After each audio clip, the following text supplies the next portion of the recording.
ओम नमः पार्वती पते हर हर महादेव।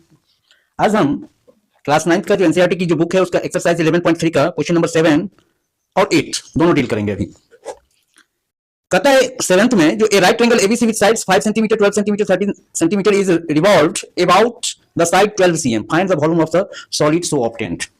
हमने कहा था शुरुआत में ही जो कोण जो बनता है वो राइट एंगल ट्रायंगल से बनता है, उसी को हम तो मान लीजिए यहां पर समझने का चीज है, ये कोई आपका राइट एंगल ट्रायंगल है, ये एक्स ये वाई और ये जेड, एक परपेंडिकुलर होगा एक बेस होगा और ये तो आपका हाइपोटेनस होता है 90 डिग्री के सामने का साइड जो होता है राइट एंगल ट्रायंगल में, दैट इज कॉल्ड हाइपोटेनस। जब आप एक्स के रिवॉल्व अबाउट इसको जो घुमाएंगे तो एक्स आपका हाइट हो जाएगा।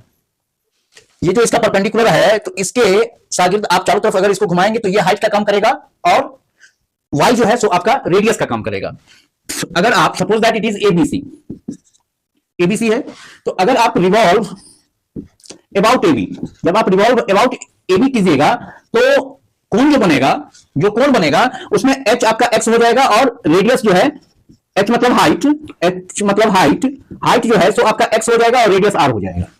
जब आप रिवॉल्व अबाउट बीसी की बात आएगी तो रिवॉल्व अबाउट बीसी की बात हम जब करते हैं तब ऐसी स्थिति में आपका हाइट वाई हो जाएगा, और रेडियस एक्स हो जाएगा। रेडियस बराबर आपका यहां पर रेडियस वाई इस वाले में एक्स और वाई लिए हैं तो हाइट एक्स रेडियस वाई, इसमें हाइट आपका वाई हो जाएगा और इसका रेडियस एक्स हो जाएगा। अब आप कह सकते हैं जो अगर हम ये जो राइट एंगल ट्रायंगल है इसको रिवॉल्व अबाउट हाइपोटेनस अगर करते हैं, अबाउट जेड अगर आप करते हैं, जब आप रिवॉल्व अबाउट जेड की बात होगी, रिवॉल्व अबाउट जेड मतलब दैट इज एसी, हमारा एसी है तो ऐसी स्थिति में हमें दो कोण मिलेंगे।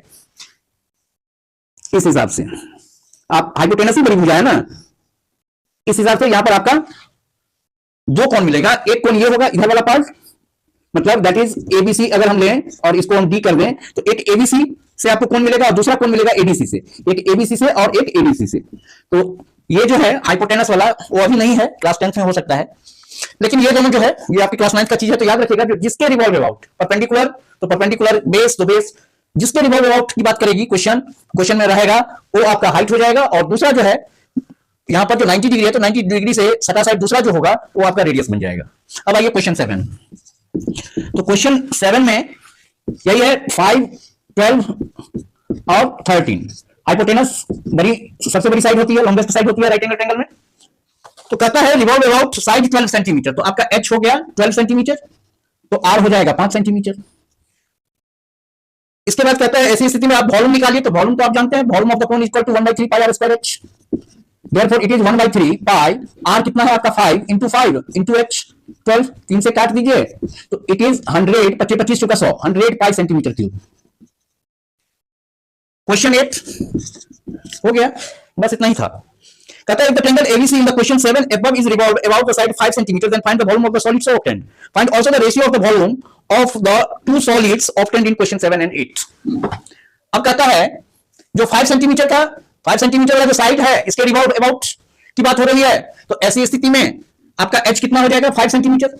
ये साइड के चारों तरफ आप घुमाएंगे राइट एंगल ट्रायंगल में, वो साइड आपका हाइट का काम करेगा और r हो गया इस बार 12 सेंटीमीटर, इसीलिए इसका जो भी है ये हो जाएगा 1/3 pi are square H equal to 1/3 pi R आपका 5 है, आर आपका 12 है, सॉरी 12 इंटू 12 इंटू 5, 3 से काट दीजिए 3 चौका 12, तो ये हो गया 12 पंचे 60 240 पाई, इतना सेंटीमीटर क्यूब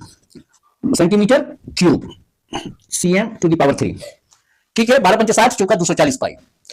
अब कह रहा है क्या, ये दोनों का रेशियो। तो क्वेश्चन 8 बनाने में जब आप यहां पर तो क्वेश्चन 7 के बाद क्वेश्चन 8 दिया है, आपके पास वही क्वेश्चन तो वही रहेगा, तो दोनों स्थिति में दोनों वॉल्यूम निकाल लीजिएगा, एक को V1 कर दीजिएगा एक को V2 कर दीजिएगा। तो यहां पर आप लिख सकते हैं therefore ratio of volume equal to, यहां पर एक गलती बच्चे करते हैं, वो क्या करते हैं जो किसको पहले लिखें किसको बाद में लिखें, तो जिसके बारे में मेंशन पहले किया गया है उसको पहले लिखिए। तो पहले वाले में हमारा ये वॉल्यूम था, दूसरे वाले में ये वॉल्यूम था, तो इट इज 100 पाई अपॉन 245। अब दोनों सेंटीमीटर क्यूब है तो ये भी लगा दीजिए आप, यूनिट भी कट गया, पाई से पाई कट गया, 0 से 0 कट गया, 2 से 5 और 2 से 12, तो it is 5/12, therefore it is 5:12 ratio हो जाएगा आपका। रेशियो में कोई यूनिट नहीं आता है, ये याद रखिएगा। नेक्स्ट डे लास्ट क्वेश्चन रह गया है क्वेश्चन 9 11.3 का, कल उसको भी क्लियर कर देंगे। इसके बाद 11.4 इसके बाद स्टैटिस्टिक्स रह जाएगा। होपिंग दैट इस महीना में समाप्त हो जाएगा। इसके बाद हम कुछ टिपिकल क्वेश्चन लेके आएंगे और आप लोगों को hoping that from 19 March class 10th का शुरू करेंगे। आज के लिए इतना ही। Thank you.